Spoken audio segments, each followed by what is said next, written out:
This, I think, gets into the kind of getting into the details, Mr. Chairman, that I'd like to get into in executive session. U.S. President George Herbert Walker Bush pushes for a land war against Iraq. But polls show the U.S. public is split 50-50 on that idea. Then comes this eyewitness testimony before a congressional committee from a 15-year-old Kuwaiti girl. The claim is she cannot be identified for fear of reprisals. While I was there, I saw the Iraqi soldiers come into the hospital with guns. They took the babies out of the incubators, and left the children to die on the cold floor. The U.S. public is outraged. The result? Support for land war zooms. It's a turning point. Desert Storm is launched. 135,000 Iraqis are killed. An estimated 1 million Iraqis, many of them children and old people, then die as a result of 10 years of sanctions. One small problem. There never were any incubator baby deaths, not one. The Canadian Broadcasting Corporation's investigative flagship program, The Fifth Estate, reveals the girl to be the Kuwaiti ambassador's daughter, given her lines and coached in acting by the giant American PR firm Hill & Knowlton. It's one phase in a $10 million joint U.S.-Kuwaiti campaign of deception. This man is lying. I myself buried 14 newborn babies that had been taken from their incubators. This man is lying. And they had kids in incubators, and they were thrown out of the incubators so that Kuwait could be systematically dismantled. There were a lot of people who participated in a conspiracy. Yes, an out-and-out conspiracy of fake organizations, false documents, fraud, and disinformation.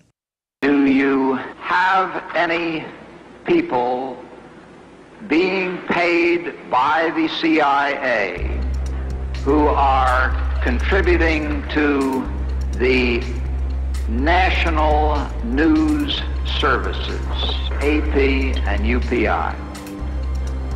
Well, again, I think we're getting into the kind of detail, Mr. Chairman, that I'd prefer to handle in executive session. I'm Ray McGovern, a 27-year veteran of the Central Intelligence Agency. Why did you lie to get us into a war that was not necessary and that has caused these kinds of casualties? Ruh-roh. First of all, I haven't lied. Oh, he didn't lie. All right, well, that settles it, everybody. There's pound cake in the back. We can all have a nice time, and... It appears that there were not weapons of mass destruction there. You said you knew where they were. I did not. See? He never said he knew where they were. We know where they are. They're in the area around Tikrit and Baghdad and east, west, south, and north somewhat. So the Secretary of Defense caught in a contradiction about weapons of mass destruction. Surely that will be a big story. How much of an axe do you have to grind with Secretary Rumsfeld? But he wasn't just any heckler. Were you nervous? Tucker, I resent the word heckler. I'd like you to take that back. Okay, I'm not taking it back. Donald Rumsfeld encouraged whoever, I think, had their hands on you at the time to let you stay there. Does he get any credit for that today? Isn't it enough that he was wrong and had bad judgment? Why does he have to be a liar, too? Well, you know, that's the question you'd have to direct to him. But won't. Right after 9/11, people were asked about Iraq, and only about 16% felt Saddam Hussein had anything to do with it. But with all of this propaganda coming out, Cheney and all those folks, about 28% believed that Iraq had something to do with it. 2 years after we invaded Iraq, close to 60%, 56% of Americans believed a delusion.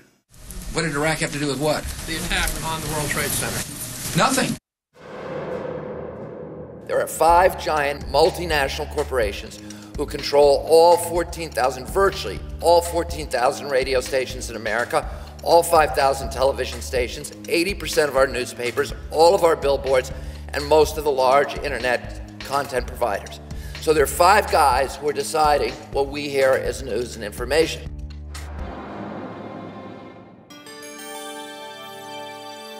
Iraq's continued defiance of the community of nations presents a challenge which must be addressed. Presents a challenge which must The member be for addressed. Grindler. It is inherently dangerous to allow a country such as Iraq to retain weapons of mass destruction, particularly in the light of its past aggressive behaviour. If the world community fails to disarm Iraq, we fear that other rogue states will be encouraged to believe that they too can have these weapons. Whitney Houston died in a swimming pool. She had more than twice as much coverage on primetime TV than 250,000 people who died in Haiti. Lance Armstrong was involved in a doping scandal. Oh, my God. Almost 3 times more attention than we gave to the death of 250,000 people in Haiti. So 3 years after the Haiti quake, there are 378,000 Haitians who are still living in tents. Our Wolf Blitzer is not covering that story, okay? He's busy trying to entertain us. So now with Plenty dropping out, Rick Perry dropping in, and Michelle Bachmann and Ron Paul dominating the Ames straw poll, we got ourselves a race. We have a top tier. It is Mitt Romney, Rick Perry, and Michelle Bachmann. We have a new top tier, and it's Perry, Mitt Romney, and Bachmann. There's now a top tier in this race, at least for now, of Romney, Perry, and Bachmann. I mean, I think that's fair to say. Really fair to say? You're not forgetting, I don't know, anyone, say an ideologically consistent 12-term congressman who came within less than 200 votes of winning the straw poll? Isn't anyone going to give that gentleman a little love? There's a top tier now of Bachmann and Perry and Romney, and, you know, we haven't mentioned, and we should.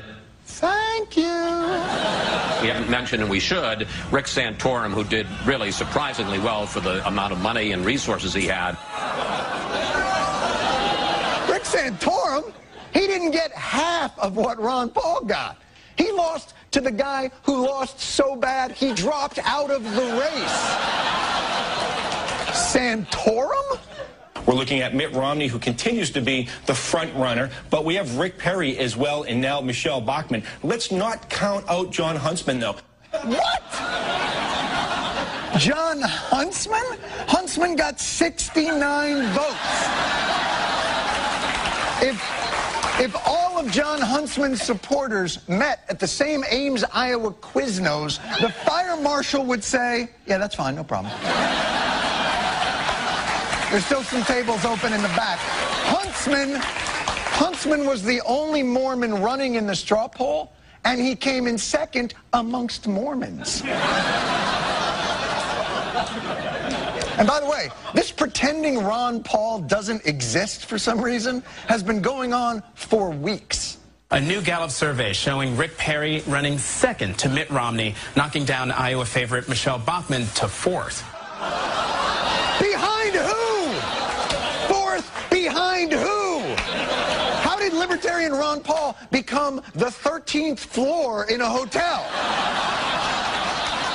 Why? What's wrong with... He is Tea Party patient zero. All that small government grassroots business, he planted that grass. These other folks, they're just moral majorities in a tri-cornered hat. Ron Paul's the real deal, and Fox News should love this guy. But watch the disconnect between the debate moderators at Fox's Thursday debate and the debate audience. Iran does not have an air force that can come here, just like we did in Iraq. Build up the war propaganda. There was no Al-Qaeda in Iraq, and they had nuclear weapons, and we had to go in. I'm sure you supported that war as well. Yeah. Okay. It's time we quit this. It's time. It's trillions of dollars we're spending on these wars.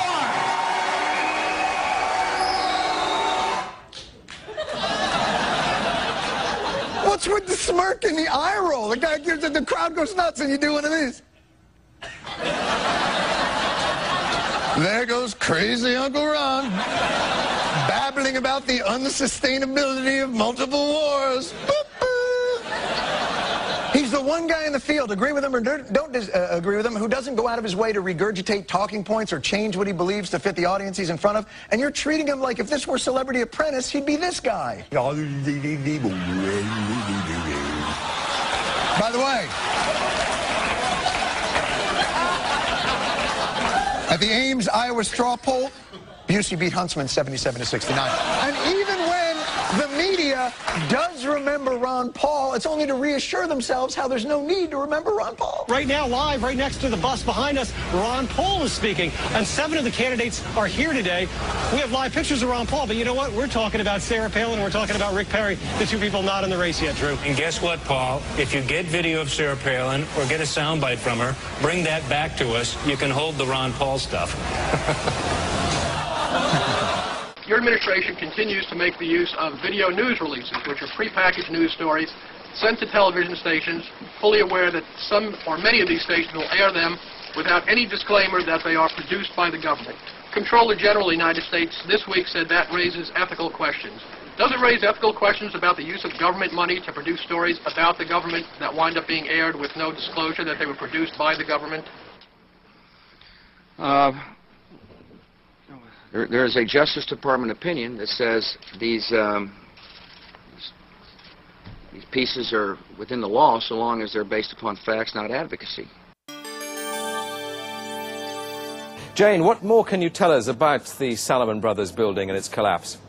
Well, only really what you already know. Details are very, very sketchy. As you can see behind me, the Trade Center appears to be still burning. We see these huge clouds of smoke and ash, and we know that behind that there's an empty piece of what was a very familiar New York skyline. 1,500 people are being treated.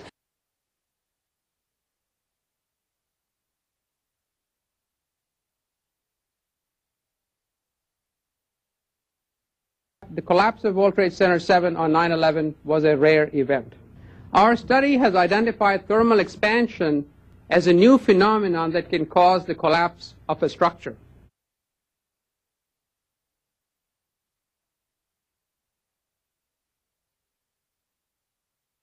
I scream, you scream, you know the rest. I scream, you scream. You know the rest. I scream, you scream. You know the rest. We received an order from one of Murdoch's apparatchiks, if you will, that we should cut away from our newscast and start carrying a fawning tribute to Ronald Reagan that was airing at the Republican convention. We were stunned because up until that point we were allowed to do legitimate news, and suddenly we were ordered from the top to carry propaganda, carry Republican right-wing propaganda. The U.S. State Department calls him one of the most significant financial sponsors of Islamic extremism in the world.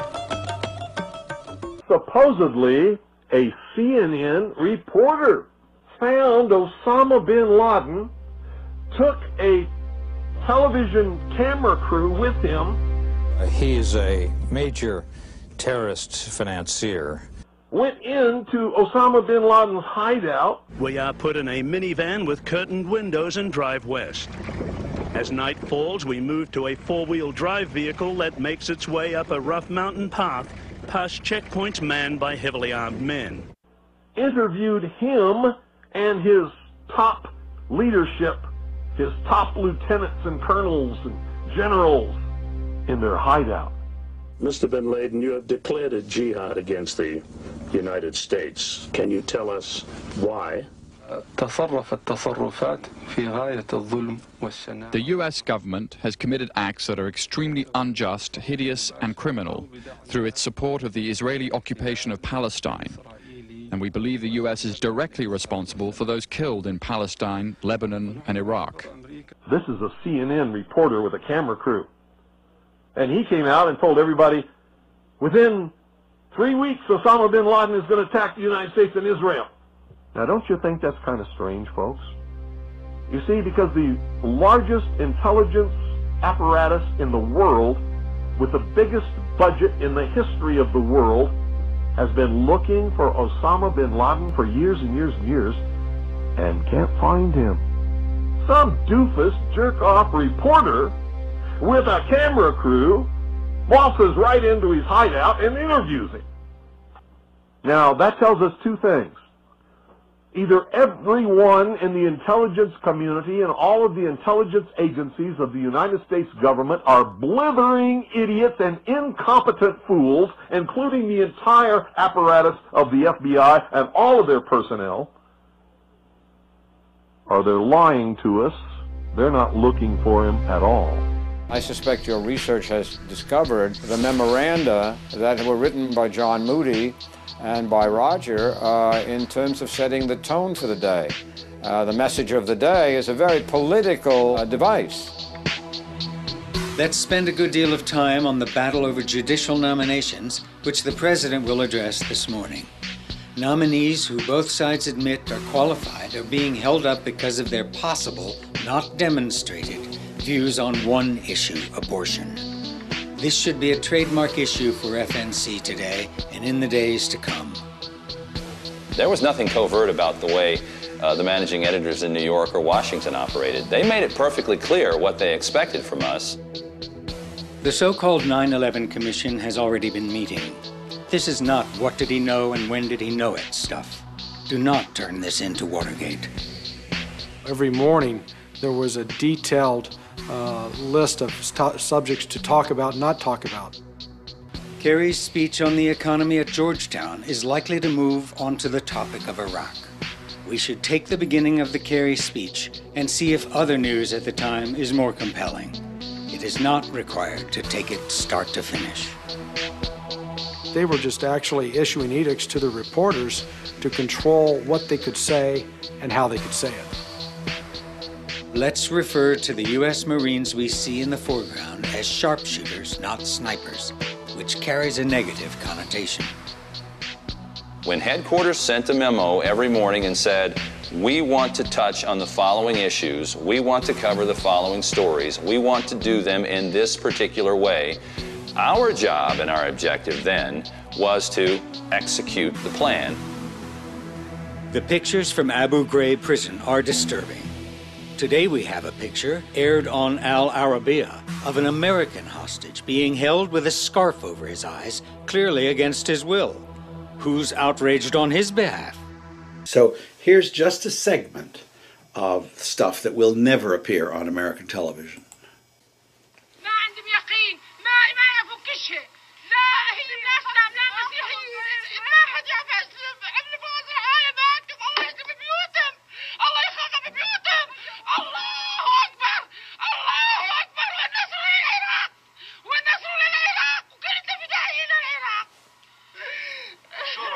يضربوا المدنيين يعني؟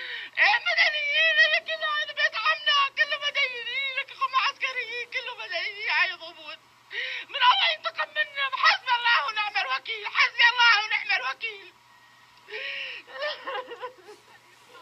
5 جنازات من جنازات فات بيت يا الله يا الله يا الله يا الله